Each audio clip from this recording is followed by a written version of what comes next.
Sanju Samson, remember the name. Tournament ஆரம்பிக்கும் போது playing லெவனில் கூட இல்லை. ஆனால் இப்போ ஹிஸ்ட்ரி புக்கில் எழுதுகிற அளவுக்கு வேற மாதிரியான கம்பேக். இந்தியா சும்மா வேற மாதிரியான டீம் பெர்ஃபார்மன்ஸை கொடுத்து வேற மாதிரியான வின்னு. ஃபைனலையும் ஜெயிச்சாச்சு, பேக் டு பேக் ட்ராஃபியும் ஜெயிச்சாச்சு. History defeated and also history created. இந்த வீடியோவில் ஃபைனல் மேட்சுக்கான வேற மாதிரியான ரிவ்யூ ஃபன்னாக பார்க்க போகிறோம். ஸோ மறக்காமல் கடைசி வரைக்கும் வீடியோவை செக் அவுட் பண்ணி பாருங்கள். நியூசிலாந்து டாஸ் ஜெயிச்சு மேட்சையும் தோத்துட்டானுங்க. டாஸ் ஜெயிச்சு நான் பவுலிங் போடுறான்னு சொன்னானுங்க.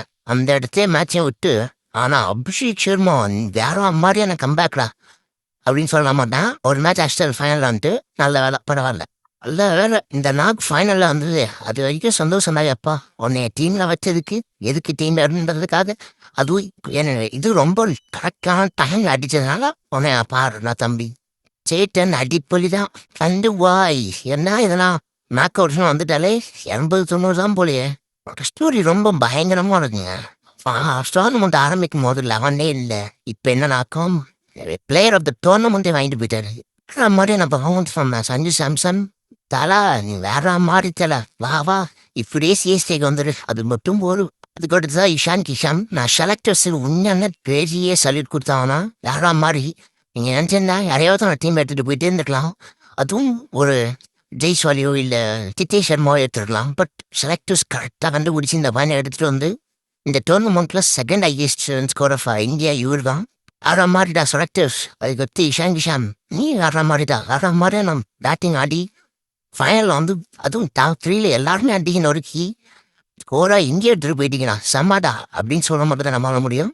ஆனால் என்ன எல்லாரும் நீ செம்மாவில் போயிட்டு 3 வீடு விட்டீங்கண்ணா படுப்பா இங்கண்ணா. இல்லைனா ஸ்கோர் 250 கிட்ட போயிருங்கடா. இதுக்கு அடுத்ததான் ஹார்திக் பாண்டியா அனுப்பிச்சு விட்டாங்க. சூரியகுமார் நான் எப்படியான அவுட் ஆயிடுவேன் நீ போடா அப்படின்ட்டு. ஆனால் ஹார்திக் பாண்டியா வாடா அவனை சொல்கிறான், ஏன்னா அவங்க ஒர்க் அவுட் ஆகும் பாருங்க. நான் இது வரைக்கும் அவர் வந்து நரேந்திர மோடி ஸ்டேடியம்ல பெர்ஃபார்ம் பண்ணி பார்த்ததே இல்லை. இன்னைக்கு சும்மா ஏதோ ஒரு 17 ரன் ஒரு விக்கெட்டு அவ்வளோதான். இதுமே பரவாயில்ல. நரேந்திர மோடி ஸ்டேடியம்னா அவர் பெர்ஃபார்ம் பண்ணி நான் பார்த்ததே இல்லைடா. அவர் எப்போ ஜிடியை விட்டுட்டு எம்ஐக்கு வந்து சேர்ந்தாரோ அப்போலேருந்து தான். நெக்ஸ்ட் நம்ம சூரியகுமார் யாதவ் கேப்டன் வழக்கம் போல பெரிய டீமுக்கு ஏன்னா நான் அழைக்கும் போயிட தம்பிங்களா நான் போயிட்டாரன் பாய் அப்படின்னு மத வரை கிளம்பி போயிட்டாரு. என்னன்னு தெரியல, திலகர்மாக்கு நீ பேட்லேயே படல. ஒரு அண்ணா பால் ஆடிட்டு இருந்த 6 balls 7 runs நினைக்கிறேன். 280 290 பார்த்துட்டு இருந்த டீம் கூட இது. அது இப்போ எதிர்பார்த்துட்டு வந்தேன்டா. அதுக்குள்ளே 230 ரூபாய் ஏசிட்டு இருந்தோம். ஒன்னாம் பாருங்க 6 மணி அடிசியோட போட்டு போலந்து எடுத்துட்டான். 255 டார்கெட்ரா வேற மாதிரிடா. சிவன் துபே நீ ரீசன்ட் டைம்ல ஃபார்மை வச்சு சொல்றேன். ஹார்திக் பாண்டியா விட சிவன் துபே பேட்டிங் நல்லாவே ஆடுறாரு. அதுக்காக ஹார்திக் பாண்டியாலாம் சும்மா சொல்ல முடியாது. ஓவரால் எடுத்து பார்த்தீங்கன்னா ஹார்திக் பாண்டியா தான். பட் ஆனால் ரீசன்ட் டைம்ல சொல்கிறேன் சிவன் துபே பேட்டிங்கே வேற மாதிரி ஃபினிஷ் பண்ணுது. நியூசிலாந்தால ஒன்றுமே பண்ண முடியல. அக்சர் பட்டேல் த மேன் அவனுக்கு பாராட்டி அவன் நான் விக்கெட்டை சொல்லி வச்ச மாதிரி எடுத்தான். அப்படி வழக்கம் போல ஜஸ்ட் தும்ரா வேற மாதிரி பவுலிங் போட்டு 4 விக்கெட் எடுத்து நன் ஆஃப் த மேட்சையும் வாங்கி வேற மாதிரியான பர்ஃபார்மன்ஸ் அவர்கிட்ட இருந்து. மற்ற பவுலர்ஸ் நான் அப்படியே சப்போர்ட் பண்ணானே. அஸ்தீப் சிங், ஹார்திக் பாண்டியா. ஆனால் வருண் சக்கரவர்த்தி இன்னும் அவர் தீக்கு கூட அடிச்சுட்டு தான் இருக்கான். இன்னமும் ஐபிஎல் என்ன பண்ண போகிறான்னு தெரில. பார்க்கலாம். இதுதான் பிளேயர்ஸு ஏதோ எல்லாத்தையும் மேட்சே விட்டு மாதிரி ஒரு சைடில் எப்போனா மேட்ச் முடியும் அப்படின்ற மாதிரி ஆடிட்டு இருந்தானுங்க. டீம் என்ன சொல்கிறது, எந்த டீமாக அடிக்க முடியாது அப்படின்ற மாதிரி டீம் தான் இது. வேற மாதிரியான பர்ஃபார்மன்ஸு.